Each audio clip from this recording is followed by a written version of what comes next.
ke fitrah itu kembali ke kondisi otentik manusia. Apa saja sih fitrahnya manusia? Ada yang dimaknai tabiat asli, ada yang dimaknai kesucian, bersih, belum terkontaminasi, ada yang dimaknai agama. Ini pemaknaan Idul Fitri. Ini sebenarnya filosofinya Sunan Kalijogo. Sunan Kalijogo menciptakan namanya ketupat, kupat kalau bahasa Jawanya di tempat saya. Dan itu filosofinya dalam, luar biasa. Di situ ada kualitas individual, kualitas sosial, dan sekaligus kualitas spiritual. Berarti ketika kita Idul Fitri, buahnya apa? Oke, bismillah. Assalamualaikum warahmatullahi wabarakatuh. Kita lanjutkan lagi belajar kita, ngaji kita.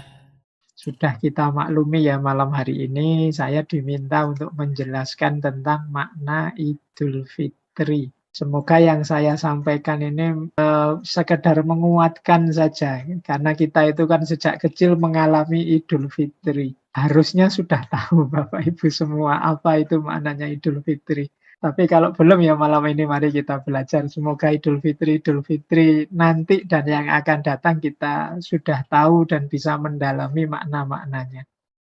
Baik, bismillah ya. Kita itu sering begitu. Sudah jalan lama, tapi kita lupa bahwa di balik semua yang kita jalankan itu ada rahasia-rahasia luar biasa. Ada makna-makna besar yang sering kita lewatkan begitu saja. Nah, ini mumpung Idul Fitrinya belum lewat, kita siap-siap sekarang menyiapkan segala sesuatu biar benar-benar kita peroleh Idul Fitri itu. Baik, bismillah. Saya akan share screen ya. Kita belajar bareng malam hari ini untuk mendalami makna Idul Fitri. Sebelum ke sana, saya awali dari persiapan mental dulu. Ini pendalaman mentalnya. Jadi Idul Fitri itu momen falah, momen kemenangan. Jadi kemenangan atas apa? Kemenangan atas diri kita sendiri sebenarnya. Karena perang paling berat itu perang melawan diri kita. Banyak ibadah yang ujungnya dikonotasikan dengan falah ini, kemenangan, termasuk sholat. Kalau adzan itu kan Bapak Ibu ada satu kalimatnya hayya 'alas sholah dan hayya 'alal falah. Jadi falah itu kemenangan. Kalau hati kita terbuka kemudian secara serius khusyuk khudu sholat itu berarti kita menang atas diri kita. Puasa juga begitu. Kalau sebulan penuh kita mampu menaklukkan diri, menaklukkan hawa nafsu kita, baik lahiriah maupun batiniah, itu begitu datang Idul Fitri, itulah saat kemenangan kita. Jadi lebih pas menurut saya dimaknai kemenangan. Meskipun ada yang memaknai kebebasan. Kalau kebebasan itu konotasinya bebas sekarang makan minum, kalau dulu kemarin-kemarin tidak boleh. Tapi pasnya itu falah.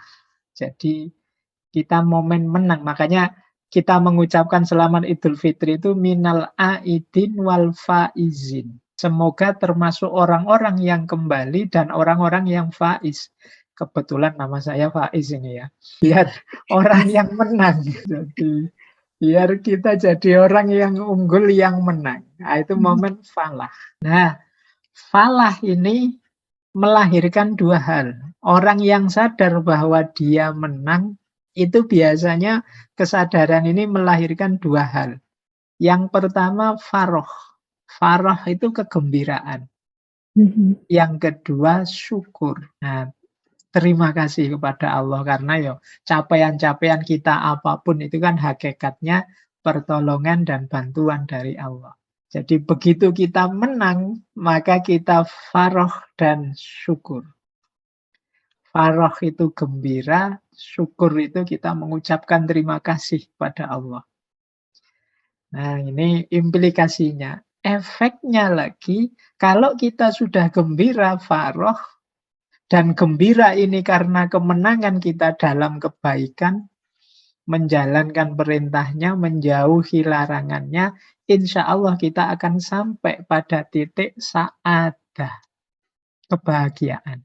Jadi kebahagiaan yang sejati yang lahir karena kita menjalankan kebaikan, keutamaan. Itu namanya sa'adah. Banyak orang yang mungkin merasa bahagia, tapi karena basis kebahagiaannya bukan sesuatu yang hakiki, biasanya bahagianya tidak lama. Jadi biasanya ini kita mendefinisikannya bukan kebahagiaan, tapi kesenangan. Tapi kalau kebahagiaan itu lebih mendalam. Ini muncul dari ketika kita meraih kemenangan-kemenangan besar. Tidak sekedar kesenangan-kesenangan sesaat. Itu namanya sa'adah. Jadi dengan kegembiraan tadi kita mencapai sa'adah, kebahagiaan. Ada yang mendefinisikan sa'adah itu kebahagiaan spiritual. Jadi bukan hanya kebahagiaan yang sifatnya material. Nah, ini namanya sa'adah. Sementara karena kita bersyukur, kita sangat berterima kasih kepada Allah, lahir kurbah, kedekatan pada Allah. Kita merasa, ya Allah, berarti engkau memang sangat cinta padaku. Engkau buka hatiku, engkau beri hidayah, beri aku kekuatan sampai aku bisa menang. Nah, ini melahirkan apa? Rasa dekat dengan Allah. Nah, kombinasi antara sa'adah dan kurbah, jadi kebahagiaan yang luar biasa diiringi dengan rasa sangat dekat dengan Allah, itulah nanti yang melahirkan mutmainnah. Jiwa yang tenang, stabil, nyaman dalam kebenaran, dalam kebaikan. Itu namanya mutmainnah. Jiwa yang mutmainnah ini sudah tidak tergoyahkan, sudah. Godaan-godaan tidak mampu menggoncang dia. Orientasi hidupnya satu-satunya hanya Allah saja. Jiwa yang sampai di level mutmainnah inilah nanti yang dipanggil oleh Allah, ya ayyatuhan nafsul mutmainnah irji'i ila rabbiki radiyatan mardiyah.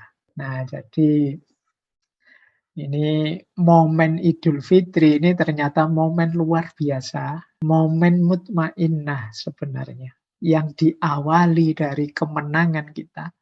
Kita kan jarang bertanya, kalau sudah kemenangan terus apa? Yang harus saya lakukan, implikasinya apa? Buahnya apa? Ternyata kemenangan itu ujungnya adalah jiwa kita yang menjelma menjadi mutmainnah. Nah, ini semoga nanti ya Idul Fitri 1 minggu ke depan ini bisa menjelmakan diri kita jadi orang yang mutmainnah. Tentu saja dasarnya mutmainnah itu kan takwa. Takwa itu jiwa kita yang terbentuk untuk berorientasi patuh, taat, mampu menjalankan perintah-perintahnya. Nah, itu yang disebut falah, menang. Kalau sudah falah, gembira dan bersyukur. Karena gembira kita bahagia. Karena bersyukur kita dekat dengan Allah. Karena kita bahagia dan dekat dengan Allah, akhirnya kita mutmainnah. Jadi auranya orang yang Idul Fitri yang sejati itu justru aura yang menenangkan. Jadi aura yang mutmainnah.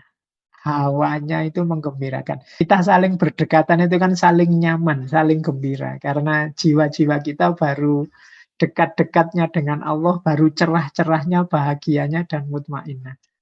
Jadi itu bisa dirasakan begitu masuk Idul Fitri kan seperti seolah-olah situasi vibrasi aura sekeliling kita berubah drastis. Karena di situ kita sedang masuk momen kemenangan yang menggembirakan, penuh rasa syukur. Rasa dekat dengan Allah terasa sekali dan penuh kebahagiaan. Disitulah mutmainnah. Baik, saya lanjutkan. Jadi ini mentalitinya. Dunia batin kita warnanya ini besok kalau Idul Fitri. Nah, sekarang mulai kita lihat filosofinya. Idul Fitri itu kalau secara bahasa harfiah bisa bermakna dua. Kembali berbuka. Karena futur itu artinya makan, sarapan. Jadi kembali bisa sarapan lagi, kembali bisa makan lagi. Itu Idul Fitri. Tapi ini tolong jangan dimaknai dangkal, kembali makan lagi ini. Nanti ada maknanya lebih dalam. Dan yang kedua kembali ke fitrah. kembali berbuka atau kembali makan itu kalau dalam istilah tasawuf itu perjalanan minal haq ilal kholaq. Perjalanan dari realitas ilahiyah menuju realitas kholaq, ciptaan. Dari Allah kita kembali ke makhluk. Maksudnya apa? Ramadan 1 bulan itu kan semacam kita ini sedang latihan, sedang pelajaran, sedang dididik, sedang di-training di wilayah al-haq. Jadi kita ini semacam riyadhah. Kalau para sufi zaman dulu itu kan ada istilah uzlah, menjauh dari keramaian. Sebenarnya misinya Ramadan antara lain itu. Zaman dulu Rasulullah itu bahkan sebelum diangkat jadi Rasul, setiap bulan Ramadan uzlah ke Gua Hira. Jadi masuk ke ranah al-haq, masuk ke wilayah ketuhanan. Membersihkan diri, menjernihkan diri, menemukan hikmah-hikmah kebenaran. Kalau sudah didapat, kembali ke masyarakat. Sehingga bisa memberi manfaat lebih banyak, lebih besar. Jadi Idul Fitri ini semacam kita pulang dari uzlah. Kalau para sufi. Semacam kita kembali dari training, dari pelatihan. Sekarang dengan wawasan baru, dengan situasi diri yang tambah canggih karena 1 bulan penuh kita didik diri kita di ranah ketuhanan. Jadi ini yang disebut minal haq ilal kholaq. Jadi kalau ada yang bilang, wah sekarang saatnya kita bisa makan lagi, ya lahiriahnya begitu, kita bisa makan lagi, tapi batin maknanya adalah sekarang saatnya kita praktekkan segala pelatihan saat puasa. Latihan menahan diri, latihan tidak mengumbar nafsu, latihan mungkin manajemen waktu, gimana caranya mendekat, menghabiskan waktu untuk dekat pada Allah dan lain sebagainya. Nah, meskipun nanti banyak orang yang ya selesai training ya selesai. Kembali ke dunia, kembali ke asalnya dulu seperti sebelum training. Nah ini kembali berbukanya tidak sukses. Jadi padahal saya menghitung ya, kayak saya ini mungkin sudah 40-an tahun lebih puasa. Itu kalau setiap kali puasa kualitas ini bisa saya raih, itu mungkin sekarang saya sudah luar biasa secara spiritual harusnya. Berarti dulu-dulu puasa saya juga tidak nyampe ke sini. Ngertinya ya pokoknya gugur kewajiban puasa gitu saja, alhamdulillah. Tapi makna-makna mendalamnya belum terpegang. Jadi ayo mulai latihan. Paling tidak tahun ini pelan-pelan kita coba. Saya dapat apa sih? Ada kemampuan skill spiritual baru apa dari Ramadan tahun ini yang nanti saya bawa juga setelah Ramadan. Misalnya, wah ternyata Ramadan ini waktu saya main HP banyak tersita untuk ngaji, untuk tadarusan, untuk apa. Nah, ketika banyak waktu untuk yang baik-baik ini, yuk nanti setelah Ramadan Mbak ya begitu. Nah ini berarti perjalanan minal haq ilal kholaqnya sukses. Waktu puasa ini saya lebih sehat, makan saya lebih teratur, lebih bisa menjaga diri, menjaga kesehatan. Mbok ya besok bisa begitu juga setelah Ramadan. Itu berarti kita Idul Fitri beneran. Jadi kembali berbuka minal haq ilal kholaq. Ini makna pertama. Yang fitri yang artinya futur, bisa makan kembali. Jadi ini ternyata tidak sesederhana kelihatannya. Yang kedua, kalau ini yang sering dijelaskan di buku-buku, kembali ke fitrah. Kembali ke fitrah itu kembali ke kondisi otentik manusia. Sebelum dia terpengaruh, tergoda, terkontaminasi oleh berbagai hal yang merusak kondisi asli dirinya. Jadi dalam Islam itu ada pandangan bahwa manusia itu hakikatnya bersih. Manusia itu hakikatnya fitrah. Perjalanan hidup yang tidak hati-hati, yang membuat kebersihan jiwa, kebersihan diri ini terkotori. Jadi kan ada itu filosof barat yang bilang manusia itu hakikatnya ya kotor, keras, kasar. Yang ini makanya perlu diatur biar tidak saling tabrakan. Tapi kalau dalam Islam tidak. Manusia itu hakikatnya bersih. Hanya saja lingkungan, perjalanan hidup, pengalaman yang tidak dihati-hati sering mengotori fitrah ini. Nah, ini panjang kalau menjelaskan fitrah, tapi saya ambil sederhana. Jadi kalau dalam Islam, fitrah itu ada yang dimaknai tabiat asli, ada yang dimaknai kesucian, bersih, belum terkontaminasi, ada yang dimaknai agama. Tiga-tiganya benar. Dan tiga-tiganya sebenarnya saling berkait. Jadi tidak harus jadi bingung. Kondisi asli manusia itu ya suci. Kondisi yang suci itulah yang membuat orang kemudian cenderung pada agama. Sebenarnya ini satu paket. Jadi tidak sendiri. Jadi kita itu lahir dengan fitrah-fitrah yang di antara fitrah itu adalah agama. Jadi ketika dalam diri kita diisi oleh spiritualitas, oleh agama, bukan berarti itu terkotori, tapi itu justru menyucikan. Jadi ini pandangan tentang fitrah, yaitu saya kasih ilustrasi ayat dan hadisnya. Misalnya yang tabiat asli itu, ini salah satu contoh ya. Itu dulu ini saya ambil dari Al-Quran. Ini cerita tentang sebelum kita turun ke muka bumi dulu. Ini surat Al-A'raf ayat 172.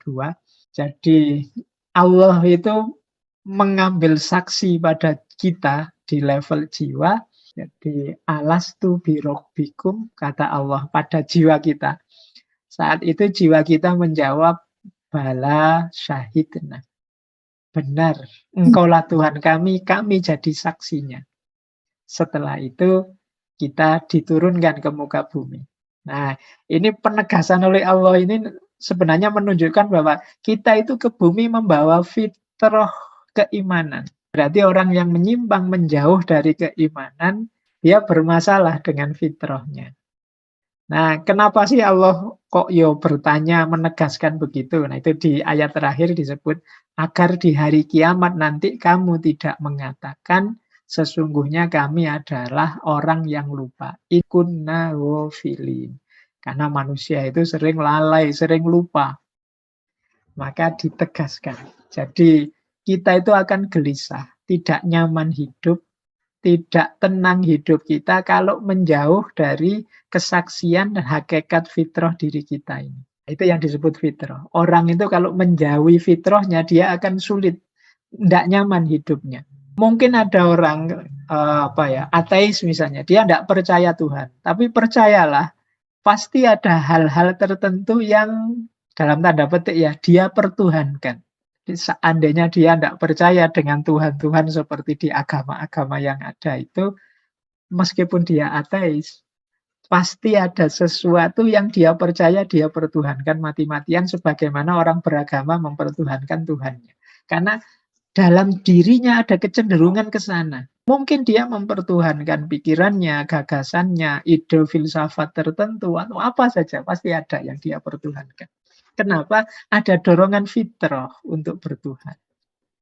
Nah ini makanya kembali ke fitrah itu yuk kembali ke asli kita deh.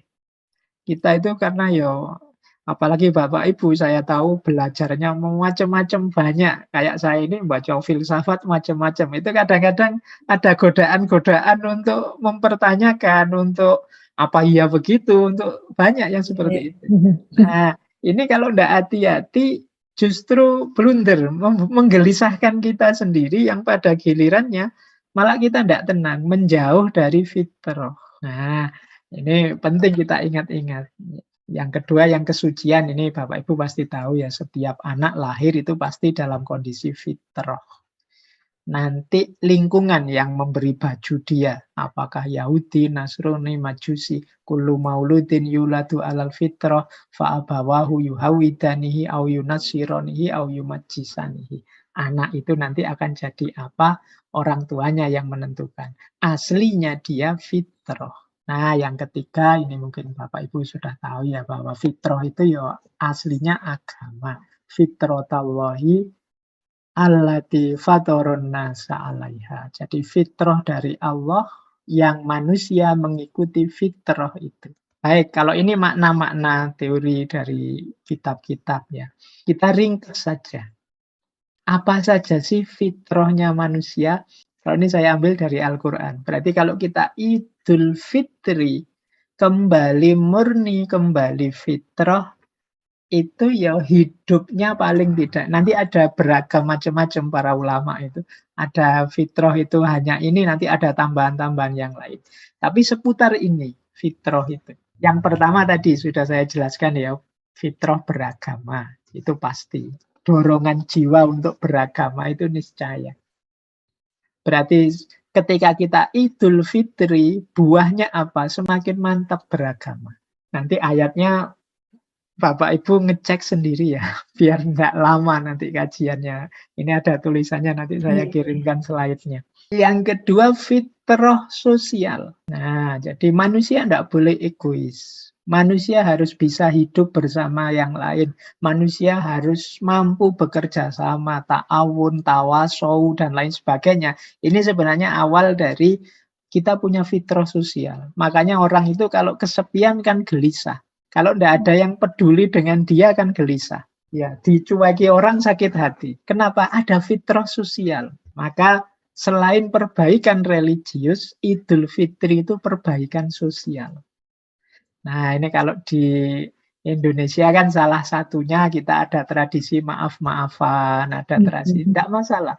Kalau ada yang banyak dalilnya mana, kita mudik lah, maaf-maafan lah.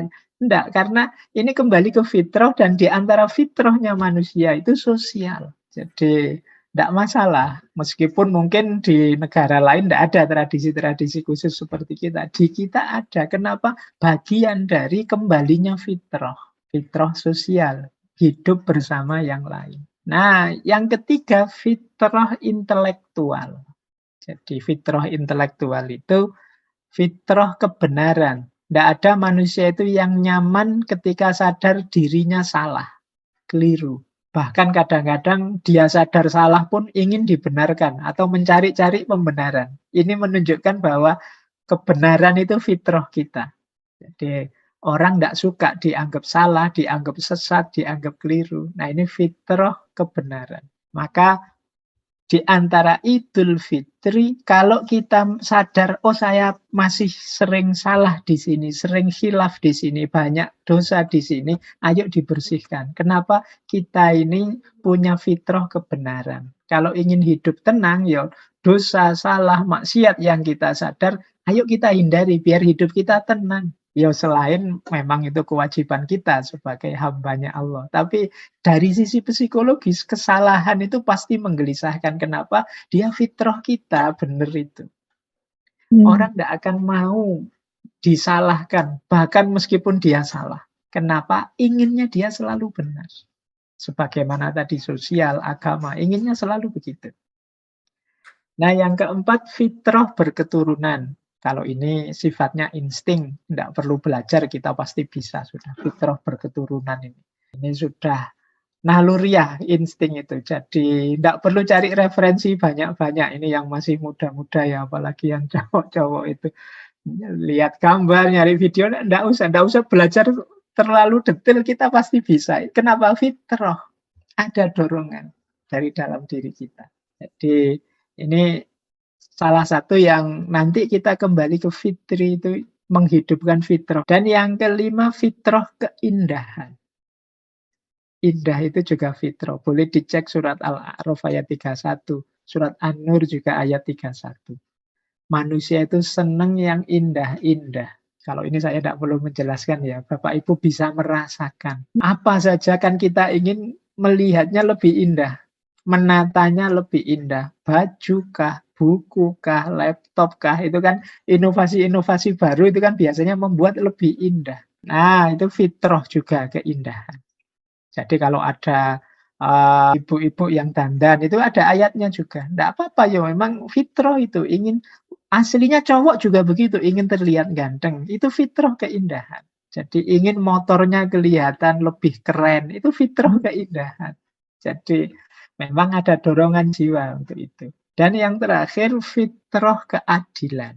Nah, kalau ini Pasti saja kita merindukan dalam diri kita adil itu sudah. Kalau ini tidak perlu saya jelaskan ya. Orang itu ingin adil. Dizolimi sangat menyakitkan, zolim juga akan menggelisahkan. Zolim au mazlum itu masalah. Maka hidup itu harus adil. Adil itu fenomena yang pas. Nanti sebenarnya masing-masing fitrah ini kalau ada waktu bisa kita kaji satu-satu. Fitrah beragama, fitrah sosial, fitrah intelektual, fitrah seksual berketurunan, keindahan, keadilan. Ini tema-tema besar dalam hidup. Ditanyakan oleh para ulama, para filosof, dibahas panjang lebar di banyak buku. Kenapa sih sesibuk itu membahas ini? Karena kecenderungan jiwa ke sana. Itu salah satu bukti bahwa ini fitrah, sifatnya fitri. Situasi originalnya manusia. Baik, jadi Idul Fitri bersihnya diri murninya ini semua. Kembali beragama secara komitmen, hidup bersama, kebenaran, keindahan, keadilan, dan lain sebagainya. Saya lanjut lagi ya, biar tambah dalam maknanya. Nah, sekarang bahan untuk kita muhasabah waktu Idul Fitri. Ini mengukur secara individual, jadi ukuran diri sendiri kita puasa Ramadanku sukses apa enggak. Puasa itu kan di surat Al-Baqarah itu final tujuannya adalah la'allakum, dirinya orang bertakwa apa, itulah harusnya diri kita saat Idul Fitri. Sukses bertakwa. Nah ini saya ambil beberapa ayat ciri yang menunjukkan kondisi seseorang yang bertakwa. Ini menarik Bapak Ibu. Nanti coba dicek diri kita ya. Ini kan sudah hampir final ini. Kira-kira sudah muncul enggak kualitas seperti ini. Ini tiga-tiganya dari surat At-Tolak. Yattaqillaha yaj'allahu makhroja wa yarzuqhu min haitsu la yahtasib. Wa may yatawakkal 'alallah fahuwa hasbuh. Innallaha balighu amrih. Wa may yattaqillaha yaj'allahu min amrihi yusra. Ini menurut saya fasilitas keistimewaan orang bertakwa yang luar biasa. Yang pertama apa? Orang yang bertakwa pada Allah itu, Allah akan memberikan jalan keluar bagi segala masalahnya. Nah, ini menarik. Jalan keluar versi Allah ya, bukan tidak melulu versi kita. Kadang-kadang kita itu ngotot, pokoknya harus begini, jalan keluarnya tidak. Allah itu kadang memberi jalan keluar seperti di At-Tolak ayat 3 itu. Wa yarzuqhu min, memberi kita rizki dari arah yang tidak disangka-sangka. Misalnya, kita diberi sakit. Tidak terduga gara-gara sakit ini, kita dapat kenikmatan apa yang luar biasa. Misalnya kita merasakan kedekatan yang sangat luar biasa dengan Allah karena sakit ini. Ada rezeki lagi, saudara kita yang dulu jauh, jarang silaturahim, begitu kita sakit, sekarang nyambung lagi. Ini wayar zuku min haitsu. Jadi, wa may yarja wayar zuku min haitsu. Nanti di waktu Idul Fitri, ayo kita cek, kita masih banyak keluhan enggak? Masih banyak sambat ini, sambat itu, masih enggak puas ini, enggak puas itu. Kemungkinan kita belum bisa membaca jalan keluar yang diberikan oleh Allah. Di antara jalan keluar yang diberikan oleh Allah itu ya antara lain tenangnya jiwa kita meskipun ada masalah. Orang bertakwa itu ya, masalah itu kan dicari solusinya, tidak hanya digelisahkan. Nah, kadang Allah memberi solusi itu dengan jiwa kita tenang. Ya sih, saya tetap utang saya ya masih belum lunas, tapi ya saya tenang. Saya nyaman saja, urusan dunia saya usahakan semampu saya. Nah ini termasuk makhroja, jalan keluar. Pokoknya nanti mari kita cek ya. Dan apakah tambah lancar hidup kita. Wa yarzuqhu min haitsu la yahtasib wa may yatawakkal 'alallah fahuwa hasbuh. Barang siapa bertawakal pada Allah, fahuwa hasbuh. Allah lah yang mencukupkan apa-apa yang dia butuhkan. Atau dia tidak butuh apa-apa kecuali Allah saja. Itu fahuwa hasbuh. Innallaha balighu amri. Allah lah yang menuntaskan urusannya. Wa may yattaqillaha yaj'al. Barang siapa yang bertakwa pada Allah, Allah akan membuat semua urusannya jadi mudah. Baik, Bapak Ibu ya. Ini janjinya Allah ya. Janjinya Allah pasti tidak diingkari, pasti terjadi.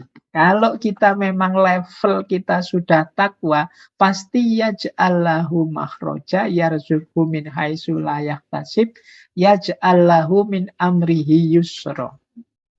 Kalau belum, ya kemungkinan kita masih perlu perbaikan-perbaikan ketakwaan kita lagi. Nah, ini parameter individual. Nanti ada parameter sosial. Nah, ini hubungan kita dengan orang lain. Ini boleh dicek surat Ali Imran ayat 133 dan 134. Jadi wasari'u ila maghfiratim mir rabbikum wa jannatin arduhas samawati wal ardu iddat lil muttaqin. Janjikan pada orang yang bertakwa, bersegeralah kamu minta ampun pada Tuhan, engkau akan mendapat surga seluas langit dan bumi yang dijanjikan pada orang bertakwa. Siapa orang bertakwa? Bikuna fissarra'i wadharra'i. Orang-orang yang berinfak baik dalam kondisi sulit maupun dalam kondisi lapang. Nah, ini Bapak Ibu tadi bingung kan, ini saya sudah takwa bener apa enggak? Coba dicek ekspresi keluarnya, ekspresi sosialnya. Tambah ringan bersedekah apa tidak? Nah, tadi saya lihat di depan ada video tentang warung kita itu. Nah, itu semoga bisa jadi media warung apa saya lupa Warung namanya. welas asih. Warung welas asih itu mungkin bisa jadi satu media ala lapang atau sempit. Jangan eman-eman untuk berinfak membantu yang lain. Sesempit-sempit kita mungkin masih banyak orang yang jauh lebih sulit dibandingkan kita. Yuk berbagi, meskipun sedikit. Nah, kalau semangat kita menggebu untuk berbagi meskipun semampu kita, kemungkinan kita sudah mendekati kualitas takwa. Karena ciri pertama yang didahulukan ini, berbagi pada sesama. Nah, ini nanti Idul Fitri coba dicek. Wah, saya kok tambah dermawan ini rasanya ya. Saya kok tambah ingin sedekah terus. Kemungkinan nyampe derajat takwa puasa kita. Yang kedua cirinya apa? Mampu menahan amarah. Nah, wah hasil puasa saya sekarang saya tambah sabar. Tidak gampang marah. Dipancing-pancing orang maki-maki. Tidak, saya santai saja. Serahkan saja semua pada Allah. Bisa menahan amarah. Salah satu kualifikasi muttaqin. Jadi kalau Bapak Ibu sudah punya kualifikasi ini, alhamdulillah mungkin puasanya sukses. Dan yang ketiga, memaafkan. Wal afina aninnas. Mampu memaafkan kesalahannya orang lain. Saya tahu dia salah besar, saya tahu dia banyak menyakitiku. Tapi sebelum dia memaafkan, sudah aku maafkan. Nah, ini wal afina aninnas. Jadi makanya besok Idul Fitri, orangnya ketemu kita atau tidak, mengucapkan maaf atau tidak, saya maafkan semuanya sudah. Formalitas ketemunya gampang lah, pokoknya deklarasi begitu masuk Idul Fitri, saya maafkan semua dan semoga yang lain juga memaafkanku. Nah, ini salah satu kualifikasi orang bertakwa. Jadi Allah suka pada orang-orang berbuat baik. Ya, berbuat baik itu antara lain 3 tadi, menafkahkan harta, baik di waktu lapang atau sempit, menahan amarah, dan memaafkan kesalahan. Ini saya tidak tahu, 3 hal ini rasanya kok jadi barang mahal belakangan ini. Apalagi yang aktif di medsos itu kan. Kita itu sering sekali, mahal sekali kita ke saudara-saudara kita itu. Memberi maaf, ya berat, kemudian mudah marah, baperan, mudah tersinggung, saling maki-maki, saling menjelekkan. Wah, ini hati-hati, jangan-jangan kualitas takwa kita merosot itu dipengaruhi lingkungan kiri kanan hari ini yang serba terburu-buru, serba kemeruncung, serba marah, serba tidak puas, serba tidak terima. Ayo latihan pelan-pelan melatih jiwa kita. Jiwa yang mudah berbagi, jiwa yang mampu menahan amarah, dan jiwa yang mudah memaafkan kesalahan orang lain. Nah, kalau ini lebih dalam. Kalau tadi kan keluar, ini parameter spiritualnya. parameter spiritual itu Bapak Ibu kan kenal pembagian 3 jenis puasa ini. Ini di banyak ceramah dijelaskan ada puasanya orang awam, ada puasanya khawas, ada puasa khawasul khawas. Puasanya orang awam itu ya menahan lapar dan haus dan yang membatalkan saja. Kalau puasanya orang khawas itu tidak hanya puasa lahiriah, tapi puasa batinnya juga. Tidak melakukan maksiat, tidak iri pada orang, tidak menyakiti hati orang, tidak sombong, tidak, dan lain sebagainya. Itu puasanya orang khawas. Batinnya juga puasa. Ada puasanya khawasul khawas. Puasanya khawasul khawas itu puasanya para sufi, para wali yang Allah saja fokusnya. Jadi mereka ini kalau puasa itu ya fokusnya Allah saja. Mereka merasa kalau pikirannya mengembara kemana-mana, masih mikir tentang dunia yang ini, masih mikir yang itu, yang dunia ini, mereka merasa puasanya tidak sempurna. Itu khawasul khawas. Jadi mereka fokus Allah saja, lillahi ta'ala saja, sudah tidak ingin mikir macam-macam lagi. Ini level khawasul khawas. Ini sebenarnya teorinya Imam Ghazali. Ini banyak diceramahkan sepanjang Ramadan ini. Nah, cuma yang jarang dijelaskan hari rayanya, Idul Fitrinya. Idul Fitrinya level puasa awam, karena ya dia hanya puasa menahan lapar haus dan yang membatalkan. Ada juga manfaat besarnya apa? Sikhah dan junnah. Kan ada itu hadis, sumu tasihu, puasalah maka engkau akan sehat. As-saumu junnatun, puasa itu perisai. Jadi dengan puasa dia mendapatkan manfaat-manfaat lahiriah. Yang pertama sehat, yang kedua apa? Terjaga dari hal-hal yang bisa merusak dirinya. Junnah, makanya kan ada hadis itu, wahai anak-anak muda yang sudah mampu menikahlah, yang belum mampu puasalah. Kenapa? Puasa bisa jadi benteng. Jadi ini manfaat puasa, Idul Fitri puasa bagi kelompok awam. Tapi 2 ini saja sudah luar biasa loh. Ini puasa serius juga ini. Kalau berhari raya dengan 2 ini itu sudah luar biasa. Junnah itu paling tidak sepanjang puasa diri kita terjaga dari hal-hal buruk, hal-hal jelek. Di puasa benteng. Makanya kalau mungkin kita muhasabah terus puasa saja ternyata levelnya awam, Pak. Solusinya apa biar manfaatnya lebih panjang? Puasa lagi. Besok setelah Idul Fitri, puasa lagi. Dicari-cari waktu untuk lebih banyak puasa, biar diri kita lebih banyak terlindungi. Nah, itu puasa yang manfaatnya junnah. Yang kedua, orang khawas. Kelompok khawas ini yang tadi puasa tidak hanya lahirnya, tapi juga batinnya, manfaat puasanya 2. Yaitu kemampuan imsak dan kemampuan tiryak. Ini kalau dalam bahasa Arab. Imsak itu menahan diri, tiryak itu kalau bahasa kesehatannya detoksifikasi. Jadi tiryak itu membersihkan racun-racun kotoran. Jadi puasa itu selain melahirkan daya pengendalian diri yang luar biasa, juga menyingkirkan yang kotor-kotor. Kenapa? Paling tidak yang kotor-kotor sekarang ruangnya diisi dengan yang baik-baik. Itu tiryak. Begitu kita puasa kan kita terjaga dari yang kotor, kita isi diri kita dengan yang baik-baik. Akhirnya apa? Ruang untuk yang buruk-buruk habis, tersita untuk yang baik-baik. Itu kan namanya detox. Itu tiryak. Jadi orang yang lebih serius puasa, naik ke level khawas, itu puasa manfaatnya besar. Imsak dan tiryak. Jadi tentu saja ketika hari raya dia lahir jadi pribadi yang benar-benar Idul Fitri, kembali fitrah. Karena kekotoran-kekotoran jiwanya tersisihkan oleh tiryak tadi. Oleh detoksifikasi spiritual, namanya puasa. Ini yang kedua. Yang ketiga, kalau ini para sufi, alhamdulillah kalau kita bisa naik ke makom ini. Karena di sini sudah tidak lagi berpikir manfaat untuk diriku. Tapi yang dipikir adalah ridho atau tidak Allah padaku.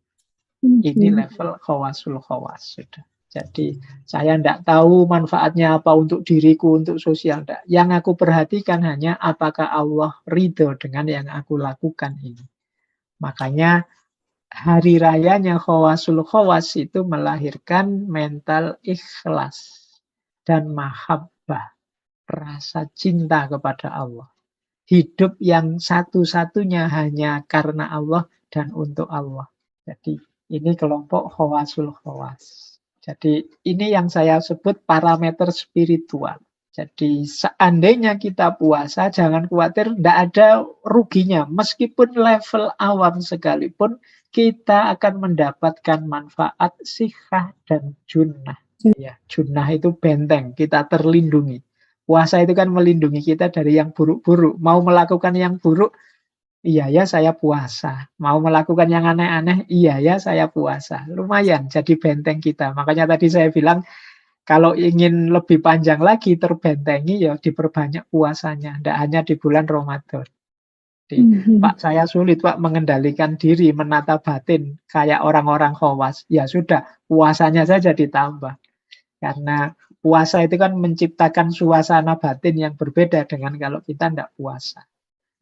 Nah, alhamdulillah kalau kita naik level khawas. Puasa bisa menciptakan karakter pribadi yang tangguh dan bersih. Tangguh itu punya kemampuan menjaga diri, bersih itu yang kotor-kotor tersisihkan. Ini jalan kalau bahasa tasawufnya tazkiyatun nafas. Nah, yang terakhir yang hawasul khawas itu ikhlas, mahabbatullah, cinta pada Allah. Terakhir, sebenarnya masih panjang tapi saya jujuk ke sini lah. Ini menarik ke sini, pemaknaan Idul Fitri. Ini sebenarnya filosofinya Sunan Kalijogo. Bagaimana beliau membumikan konsep-konsep yang rumit saya jelaskan di depan tadi. Jadi untuk memahamkan masyarakat Jawa pada zaman itu, Sunan Kalijogo menciptakan namanya ketupat, kupat kalau bahasa Jawanya di tempat saya. Dan itu filosofinya dalam, luar biasa. Di situ ada kualitas individual, kualitas sosial, dan sekaligus kualitas spiritual. Nah, coba kita dalami sebentar ya. Kupat itu singkatan, kependekan dari kalau bahasa Jawa ngaku lepat. Ngaku lepat itu mengakui kesalahan. Jadi berarti orang yang berhari raya itu dia adalah orang yang sadar punya banyak salah.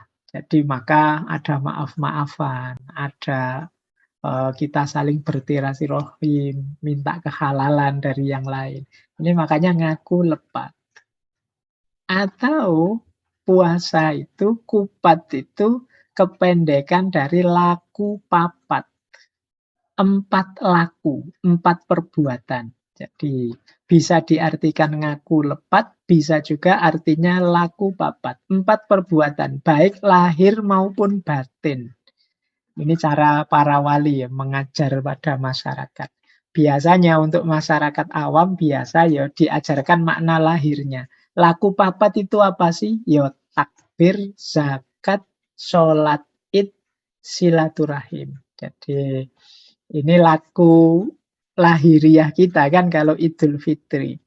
Tapi jangan lupa laku batinnya. Nah, nanti ada 4 istilah untuk laku batin ini yang terkenal sekali, salah satunya sering kita pakai, yaitu lebaran. Jadi ada lebaran, ada luberan, ada leburan, ada laburan.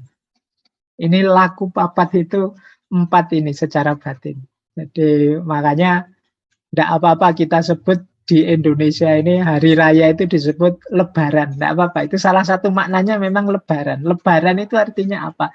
Tuntasnya amal ibadah. Lebar itu selesai. Jadi alhamdulillah ibadahku bisa sukses. Falah tadi kemenangan itu mungkin diterjemahkan versi Jawanya jadi lebaran. Jadi lebar, tuntas sudah. Alhamdulillah Allah memberi kita kekuatan untuk menuntaskan ibadah puasa. Nah, kalau sudah tuntas hubungan vertikal, saatnya hubungan sosial. Yang pertama apa? Luberan.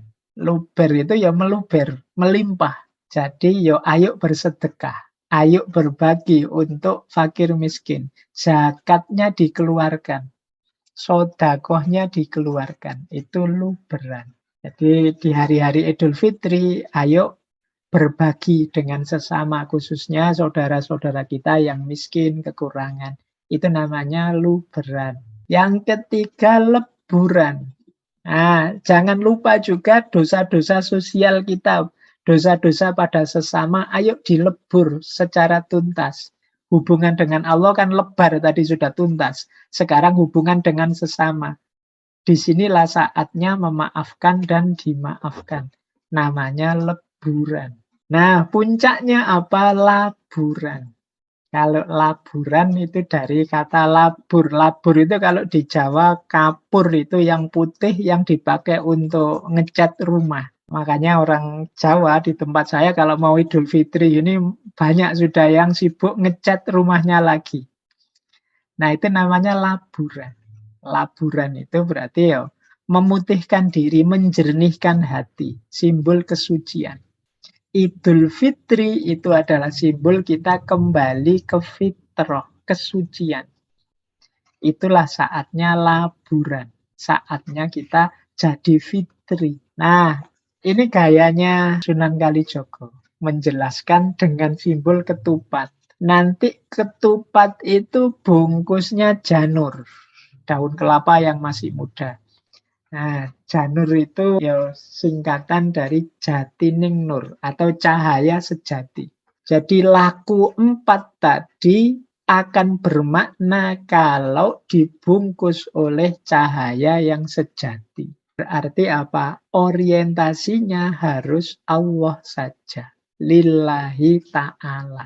Nah, ketupat itu persegi 4.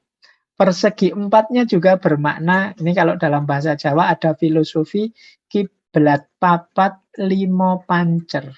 Kiblat papat itu 4 penjuru, barat, timur, utara, selatan, 5 pancer. Yang kelima itu tengah-tengah yang jadi porosnya. Nah, kita hidup ini berputar kemanapun, bergerak kemanapun, jangan lupa dengan 5 pancer. Jangan lupa dengan poros ini yang ada di yang kelima ini. Poros yang di tengah itu siapa? Ya Allah. Jadi ini makanya dibentuk persegi. Jadi ada 4 mata angin dan ada tengah-tengahnya. Tengah-tengah itu poros hidup yaitu Allah. Dan nanti ketupat itu dianyam dengan bentuk anyaman. Bentuk anyaman itu sebenarnya simbol kerekatan sosial, kehidupan sosial kita yang harus saling mendukung, saling rukun untuk mensukseskan semua tadi. Jadi ada banyak kebaikan yang sulit kita laksanakan kalau sendiri. Butuh dukungan, bantuan, komitmen bersama. Maka harus dianyam bersama-sama, bareng-bareng. Maka ketupat itu tidak seperti lontong, tapi kan kita sering ngapain sih tidak rumit begitu, mbok sudah yang penting kan nasi bisa dipakai makan kayak lontong. Tidak, ada filosofinya, maka dianyam seperti itu sebenarnya untuk simbol kerekatan sosial, saling mendukung. Nah, jadi simbolisme ketupat ini memang diciptakan oleh Sunan Kalijogo menjelaskan makna-makna Idul Fitri. Ini yang kita temui setiap Idul Fitri, habis sholat Id kan kebanyakan ketemu ketupat kita. Cuma jarang kita maknai secara mendalam maksudnya ketupat itu. Nah, mungkin malam hari ini sedikit-sedikit kita bisa belajar ya makna simbolik dari ketupat. Ini adanya tetap di Jawa, sumbernya di kita. Kalau di luar negeri mungkin sulit mencari ketupat. Itu khas kita. Baik, jadi ini salah satu makna dari Idul Fitri melalui simbol ketupat. Yang lebihnya mohon maaf. Wallahul muwaffiq. Wallahu a'lam bishawab. Wassalamualaikum warahmatullahi wabarakatuh.